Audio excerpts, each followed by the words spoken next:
What's up, everybody? RotoGrinders. We're here for the pre-lock NFL show. We got the Cardinals. We got the Patriots. We have a bunch of NBA breaking news. And finally, we could take a breath. But it's one of those nights if you're double dipping or triple dipping in sports, and then maybe you're sports betting on the side on top of it, you might not leave your desk or your table, or you might not pay any attention to your significant other or your pets or whatever it is, because we had a ton of NBA news. Now we got to make some NFL lineups. Keith, what's going on, buddy? How are you? Yeah, man, it's been a busy hour and a half or so here with some NBA swaps.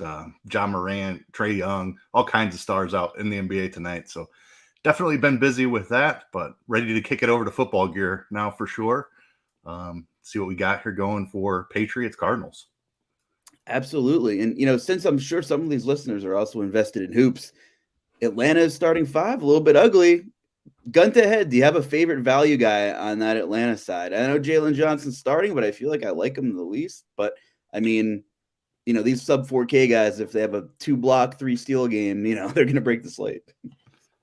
Yeah, it's tough. I feel like Trent Forrest is interesting, just handling the ball. Feel like he has more upside than we're used to him typically having. Aaron Holiday off the bench is interesting as well. So another one, you can go 6 or 7 deep on Atlanta plays tonight for sure.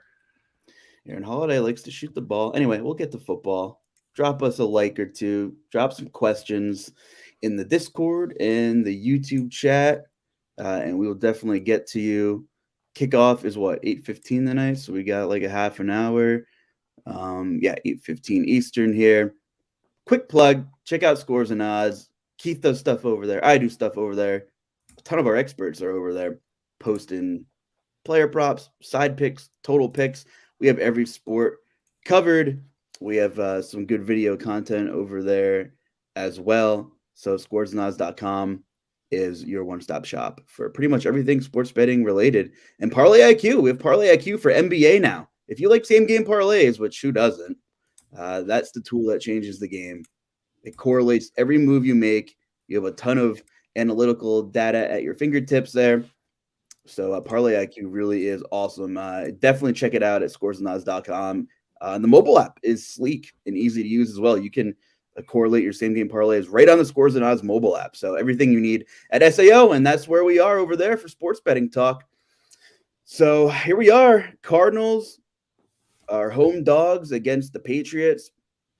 You have to look at every matchup kind of in its own environment. The last time we saw New England, we saw Mac Jones and Matt Patricia just, going at it on the sideline and very frustrated against Buffalo.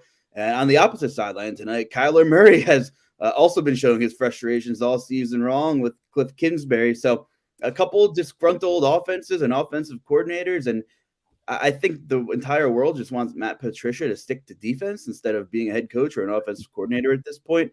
Anyway, I'm curious to hear your kind of macro view of this game tonight. Seems to be a fairly low Vegas projected total here. Do you think that's going to be the case? Yeah, the 43.5 point total kind of jumped out. Like, obviously, we have a game in a dome. We see a lot of shootouts here with this Cardinals team. A pretty bad pass defense. The problem is New England doesn't like to throw it a ton. So I agree with the total. I think I would even lean under if I was guessing on this game, which that's never the fun build to make, right? Like, we always want to build for shootouts, but I feel like this game, I don't think New England just airs it out here. If they get behind, I think they can have plenty of success. So there's definitely some interesting pass catchers on New England that typically aren't in play. Obviously, we have Jacoby Myers out there as well. So additional opportunities available. But Ramondre Stevenson is the story for New England. We've always had to deal with split backfields in New England. And we saw Ramondre Stevenson play like 98% of the snaps and get like all of the carries last week. So he's far too cheap for his role. He's game proof. He catches them out of the backfield as well. So even if New England does end up trailing in this game, Stevenson is just a smash play. Ownership is certainly going along with that. I think I probably put him in every single lineup I build, but I'll probably be underweight that 30% number that we have there in the captain. Yeah, big ownership number, big blitz projection too. I mean, you deal with projections pretty much all day long. Are you shocked by how high we have, the blitz has them tonight, or you think that's about right? I mean, I think it's fair. Like I just talked about the workload. Anytime you're projecting a guy for, I would guess 90% of the work is probably the median projection that the blitz has. And that's a complete guess, but like they just haven't been willing to use the two rookie running backs in Strong or Harris. They did not elevate JJ Taylor from the practice squad. So we should be seeing 90% plus of the work here for Ramondre Stevenson again. And he does it in multiple ways as well. So it's really hard to see him failing in the spot. As a tournament player, I might die on Mac Jones Mountain tonight. Okay. I mentioned the Cardinals pass defense. I think that's an interesting angle to play this. They've been so bad in the second half of the season. I mean, you can go on Twitter and you can see multiple people talking about their stats. You can go on RotoGrinders and look at Gridiron IQ, and you can see that they give up the highest pass success rate, which isn't a shock. Their sack rate, Arizona's sack rate is super low as well. So, not dealing with a ton of pressure. So Mac Jones has been pretty good. He's been pretty good with the play action game. He's been pretty good against the blitz as well. I don't know. Like I want to play Mac Jones in large field tournaments, which is odds are good it won't end up well for me. If I'm playing optimally or I'm playing something, small field, like I get it. Playing high stakes, sure. Stevens is a phenomenal play. But this Cardinals defense has just not been good. I mean, you could say, oh, well, Luuch, the Patriots pass game has been absolutely atrocious. And you're right. And there's no Jacoby Myers tonight, which is a big deal. But at the same token, I think, Devontae Parker and Aguilar are both fairly priced. And Aguilar's been pretty good when he's seen at least 50% of the snaps. He was dealing with a hamstring injury earlier this season, and they've kind of ramped him back up. So say what you want. The Patriots are favored by 3 on the road here in the Dome. And correct me if I'm wrong, it should be a little bit of a pace-up spot for New England, is it? Yeah, I believe Arizona plays at the fastest pace in the NFL, or at least I haven't looked at it recently, like right before the show or anything, but I believe as of last week that was the case. So definitely a pace-up spot for New England for sure. I'm just trying to make myself feel better about playing Mac Jones a captain. We've seen him have a spike game or two here or there. I mean, it's a pretty good matchup, but that's definitely an aggressive outlook, but I think I'm rolling with it. I totally agree with Stevenson. I have no problem if you're building a ton of lineups and you want to get different at the flex position. I think that's totally fine because there are a lot of different pass catchers that are in play. And we talked about the running back situation. It's pretty much cut and dry, right? James Conner seems to have a stranglehold for the most part on the Arizona backfield. I mean, how much do you think Keontae comes into play, or if at all? Yeah, not much at all. Like you said, it's kind of just James Conner's backfield. I really like some Cardinals pass catchers. It's a difficult matchup from a rushing perspective for James Conner as well. So I'm finding myself underweight. That's mainly because I want to get over on Hopkins and Marquise Brown as well. Conner will catch some passes as well, and he definitely has multiple touchdown upside. So I would not fault anybody if they wanted to take an overweight stance on Conner. I just feel like they struggle with the rushing, and that leads us to a bit of a pass-heavier game script here for Kyler Murray and the Cardinals. Yeah, not the easiest to match up for Arizona, and Justin Jefferson is the best receiver in football, but of course we all remember Thanksgiving and what he did to New England. So, everyone wants to play the whole narrative. Oh, Belichick takes away the opponent's best option. Well, when he doesn't have the personnel, it's still pretty hard to do. So, the Cardinals, you don't want to make excuses in the NFL, but they can make a pretty good case for excuses. They've been playing this injury carousel all season long. For example, they're finally having Hopkins and Hollywood together, but they lose Rondell Moore, right? Greg Dortch has a monster career game, and then he's out the next week, and now he's coming back. So I don't know, how the volume is going to be affected because, now you have Hopkins, and even without Rondell Moore, you still have Hopkins, you have Hollywood Brown. Kyler likes Greg Dortch. We saw it early in the season as well, that they kind of have some rapport. And, of course, now you have Robbie Anderson, who had a couple of targets and still has some air yards, and some people are still going to chase the squeaky wheel Robbie Anderson game, which is fine. And, of course, A.J. Green is still existing too. So of course, you want to just assume that D-Hop is going to get the most volume, and I think a lot of projections would agree with that. But Hollywood being back and Dortch kind of being one of Kyler's guys already could affect Hopkins' outlook a little bit here. So I think he has the highest floor, but you're going to pay for Hopkins. You can't knock that play. I think talking about Hollywood Brown and some of these other Cardinals receivers, Keith, might make for a better conversation. So can we dive into some of these other guys here? Yeah, the Cardinals wide receivers are my heaviest stance on the slate. I'm going overweight on this. I think the uncertainty here, we saw Marquise Brown come back last week and he out-targeted DeAndre Hopkins. 30% of the targets for Marquise Brown, 22% for DeAndre Hopkins. I think we see them both settle in that kind of 25 range. Marquise Brown is cheaper. I think he's a fantastic play. But Hopkins has a ton of ceiling as well, in my opinion. Like, even if he doesn't see 30% of the target share, he can still catch 2 touchdown passes. He can catch 10 receptions in any single given game as well. We have not seen this Cardinals offense perform to expectation all year long, but you mentioned it, like they've dealt with injuries. Hopkins and Brown played one game together, and Dortch wasn't on the field for that game. Dortch at 2,200, I think, is the best value play on the slate. We have you talked about Kyler and his fondness for him earlier. Like week 11, I'm looking at his target share 24%. Hopkins was on the field that day. Obviously, Hollywood Brown was not. But I still think you could see well north of 15% of the targets going Greg Dortch's way. That slot role has been extremely valuable. They run a ton of screens, a bunch of short stuff in the middle of the field. So Dortch fits that profile perfectly. We've seen him have success in the past. I think this is a great spot for Greg Dortch. He's too cheap.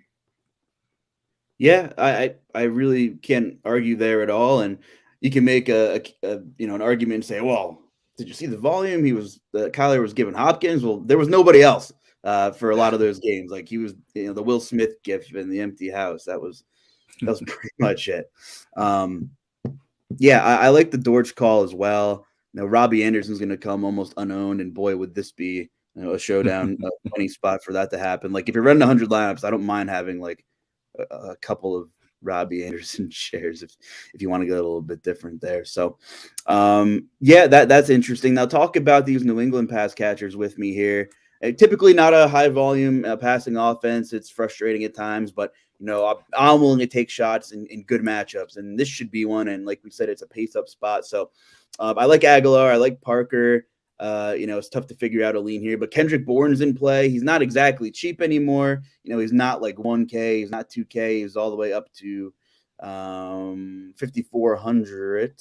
But he's still in the mix here. We've seen him do some damage. Tyquan Thornton, a Keith Eyster favorite. How do you feel about him? I mean, you got to probably keep him in the pool a little bit here as well. Yeah, I mean, this is an interesting spot because of the Jacoby Myers injury. Him being out opens up opportunity for all of these guys. They're all kind of priced in the same 5K range with the exception of Thornton. So I do like him as a value play as well. I prefer Dortch. Like he has a much safer floor, in my opinion. He's going to see more targets, but Thornton can hit a big play. Very fast wide receiver, good prospect. Maybe this is the week that he gets it done. So I love that as a pivot off of Dortch. I think he comes in significantly lower owned than Dortch. And I'm interested in all three of Parker, Aguilar, and Bourne as well.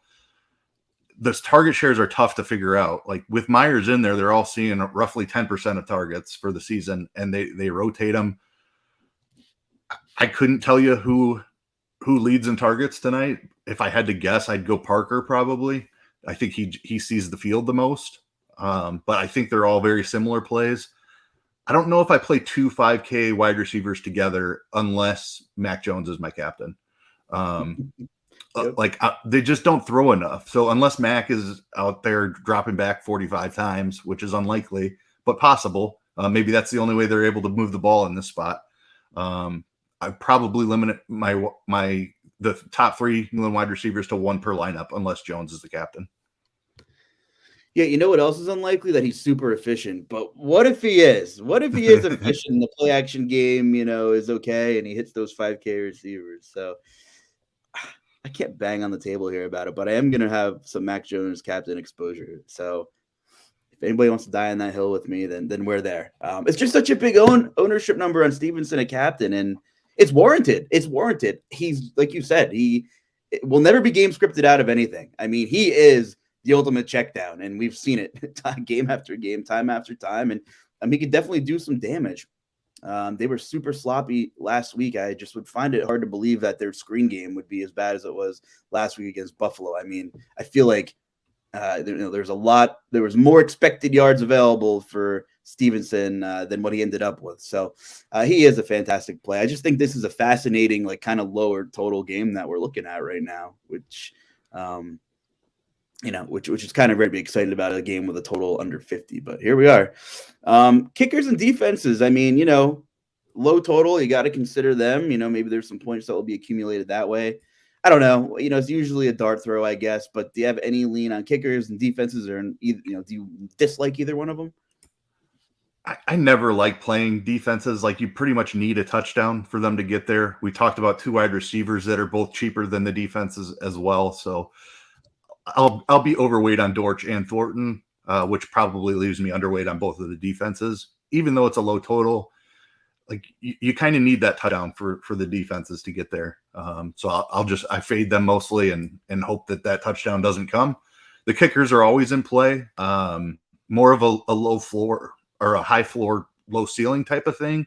But I certainly am fine if I land with 5,000 left in salary or whatever, and they fit the lineup build, like, perfectly fine with that. I'd be fine going down to the receivers and leaving the 2K salary on the table as well. But the kickers are definitely in my pool. We're in a dome here, so don't have to worry about wind or anything like that. Kickers can certainly get there. You could see drives stall out. Neither of these offenses have been overly efficient, so definitely interested in the kickers more so than the defenses. Okay, if this was a main slate, or like if we were playing a real slate, you would group out Jonnu Smith and Hunter Henry, like, max of 1. Do you how much do you do that in Showdown? We saw the year of the tight end, like, strung together for a long time for Showdown, like the whole tight end crushing Showdown slates, whatever. However long that narrative did its thing is fine. Are you, like, hell-bent on having any player separations in your groups tonight? There are not a ton. Though the New England wide receivers I mentioned, I don't like playing 2 of them together. Us Mac Jones is the captain. The tight ends, like, the pricing is lower on those guys, so I don't dislike it as much. But I don't know if there's enough touchdowns in this game. You basically would need Henry and Jonnu both to catch a touchdown, or Jonnu could run one in, I guess. But, like, I'm not ending up with a ton of it because I'm overweight on the Arizona side. In the passing attack, I'm playing Stevenson for sure. I don't know that I want to play more than 3 Patriots, really. So I don't think any lineups with Henry in it together, but I don't think that you necessarily need a rule to prevent it. Yeah, the Pats offense is almost like a defensive guy calling the plays. Oh, that's Matt Patricia. And how about the Detroit Lions, man? I know you had some Jared Goff on Sunday. How'd that treat you? Yeah, really well. Unfortunately, he threw to a bunch of different wide receivers, and Amon-Ra St. Brown did not quite get there. But the Justin Jefferson on the other side worked out really well. Yeah, he's just a monster. I guess we can go through a mock build here. And, if you're playing something, a couple hundred entries or something, let's just say that, right? Let's plug Stevenson at captain, because although I'm dying on Mac Jones Mountain, or maybe I'm celebrating on top of the climb tonight. Unlikely, but you never know. If we're playing Stevenson here, right? I guess Mac Jones can still be optimal with him, but I'm assuming you're not crazy about playing Mac Jones at flex because you like this, the Arizona pass game over here. So would you run Kyler back with Stevenson? Yeah, I do. I like Kyler a good amount tonight. Like I said, New England's run defense is going to put up some resistance here. I think they end up going pass heavy. So yeah, I love Kyler. Okay. And you can see that leaves you with 6,400 per position here. I'm with you on Dortch. I'm willing to roll the dice, and Rondell Moore being out, I think, opens the door for Dortch to at least pay off that salary. I don't know if we're going to get a ceiling game like we saw, but I think he does. I think he is serviceable and does his job, and his ownership's not out of control. I mean, we have his P own under 20%. So I want to go Dortch, and I think you're probably okay with that. So that's our start, and it's a pretty good start here. What would you consider being the next building block here? Yeah, I love Dortch. I think his workload for that price is going to be phenomenal tonight. So yeah, agree. I think he comes in a little higher than the ownership we have projected there, but I'm going to be I'm trying to be double the field on him, like roughly 40%. If he comes in at 25%, that gives me a little bit of cushion. I think I want to go a second Cardinals pass catcher, unless you have a strong conviction on James Conner. I don't, but I will say that New England is much worse against gap schemes than zone schemes, and it looks like Arizona does run gap a little more. They've been pretty bad running the football all season long, but also like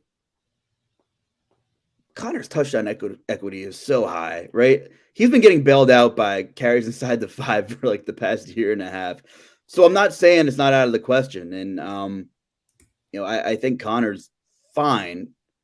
The price tag is what's difficult for me, though. Yes. Like, if he was cheaper, I would have a lot of interest in this spot. But he's $10K. Like, it's pricey. If it's him or Hopkins I'm choosing between, it's going to be Hopkins pretty much every time for me. And Marquise Brown is significantly cheaper. So I love Marquise as well. Like, I'm just playing those guys more than I'm playing Connor. But I don't disagree. He has a phenomenal role and massive touchdown equity. I like the Hollywood call as well. I have no problem running those two guys together, Dortch and Hollywood Brown. And I know Brown was the only guy standing too, but Rondell was floating around and Zach Ertz was kind of hanging out too. And it took a little bit to get going, but Kyler finally showed some chemistry with Hollywood as well. So big guessing game between the receiving corps on both sides here. But I think Dortch per dollar is, I don't want to call him the best play in the slate, because the best play in the slate, the right play in the slate, Stevenson. But I agree with you. Dortch is the best value here. And if you run this, you have a lot of salary to work with here. So also a pretty good this lineup is a decent candidate to leave some money on the table as well and still project pretty decently here. So yeah, I think the only way you're not leaving money on the table in this type of build is if you go to Mac Jones at this point. And then like Mac and a New England pass catcher makes a lot of sense in this lineup. If you go just one of the wide receivers and don't go up to Mac Jones, then I think you're definitely leaving some salary here. Yeah, I mean, just for argument's sake, if you plug in Parker here, you got 10K left, which is James Conner money. But I feel like with playing two Arizona pass catchers with Kyler and the Vegas total kind of being pretty low, I'd probably rather just eat some money and play someone else from New England here. So there's definitely a lot of ways to be unique and leave a ton of salary on the table here.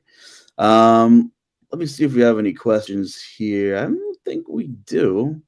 Check our Discord. No, things seem to be relatively quiet. Got any hot takes for tonight? I mean, you like this Arizona passing game. Who's going to lead the Cardinals in receiving yards tonight? Oh, man. I'm going to go Hollywood Brown. Like, I know Hopkins is awesome. I just feel like Kyler had great chemistry with him before the injury. They were clearly working to get him involved last week. I don't know. It's a coin flip between Hopkins and Brown, but I'll go Hollywood. Okay, yeah, I kind of like that take. Although I'm hoping it's Dortch, because I do have quite a bit of Dortch tonight. But yeah, I think he's my favorite value. Any love for Trey McBride? Is he the lone guy out? I mean, he's seeing snaps. He doesn't run a ton of routes. He doesn't really get targeted, but it is Showdown. It's one game. Yeah, I mean, he's certainly in play. Dortch is going to get more targets for sure. Maybe McBride finds the end zone. Like, we just haven't seen Kyler use the tight end a ton. Obviously, Ertz was getting plenty of work when he was in there. I don't think Trey McBride is quite up to the level of Ertz. He has Hollywood and Hopkins out there. So there's not a ton of work left over from McBride, in my opinion, but I certainly don't hate it. he's in play. Okay, sounds good to me. Is there any world where you see a defense being optimal a captain tonight? Like, is this game just going to be ugly? The New England plays the pass pretty well on the outside. New England did look atrocious last week against Buffalo. Is there any chance this game just stinks, Keith? I think there's a chance the game just stinks, but I just don't play defense in captain. It's so rare that it hits. I don't know. I know that neither of these offenses are outstanding, but there's talent on each side. Like Stevenson should get his. Like Mac Jones has a chance to shred this bad Cardinals defense. And then like Kyler Murray can do so many things like with his legs and things like that. There's going to be some points here. I don't see the route to the defenses being optimal. No. That's fair. If you had to take a side betting, we have 4 minutes before lock, by the way. So start wrapping up. I'll hit those save buttons. Who do you like in this game? Do you like, what's the line? Is it still 2.5, 3.5? Where do we have it here? Let's go to scoresandodds.com and check it out.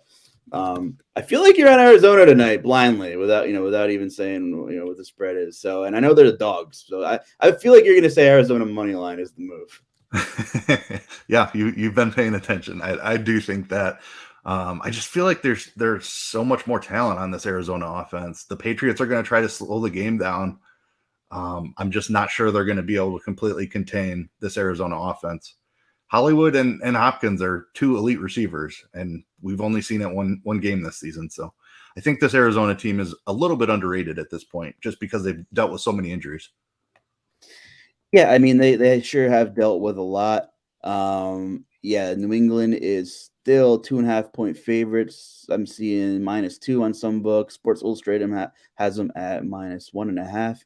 They have some strange lines in the couple states that they operate in. I think it's going to be really interesting, and we're going to see how broken New England's pass offense really is, because if there's a get right spot, it's tonight for Mac Jones and his pass offense. Ramondre Stevenson deserves to get the work that he does, but I'm just hoping they're able to open it up a little bit more tonight, and we'll see what happens here. And Kyler's got to feel much better having, he obviously doesn't have Ertz and Rondell. He just doesn't have his full arsenal ever. But having Hopkins and Hollywood together with James Conner, he's got to feel a little bit better about that, I would think. Yeah, and we've seen Dortch play really well too. So I think that they're gonna be able to put some points here. The low total I don't think is wrong by any means.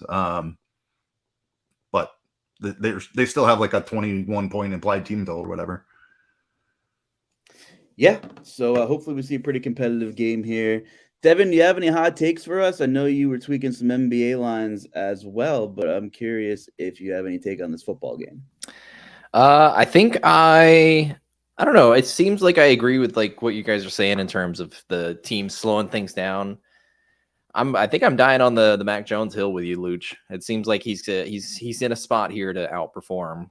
So I think I've got like 40% Mac Jones captains. So okay. We'll see. I'm in hot water if I got our producer. I know where to find you. You're going to be on every show next week if Mac Jones thinks. Guess who's got Christmas duty? All right. Well, cool. Hopefully it works out for us here. And we're about to hit lock. So I don't know. You guys got anything else, or should we head on out of here? I don't think I have anything else. Yep. Cool. I think that's all for me. All right. Thank you all for tuning in. We appreciate you. We'll be back with more Showdown stuff on Thursday, of course. So for Devin and Keith, I'm TheLuuch. See you later.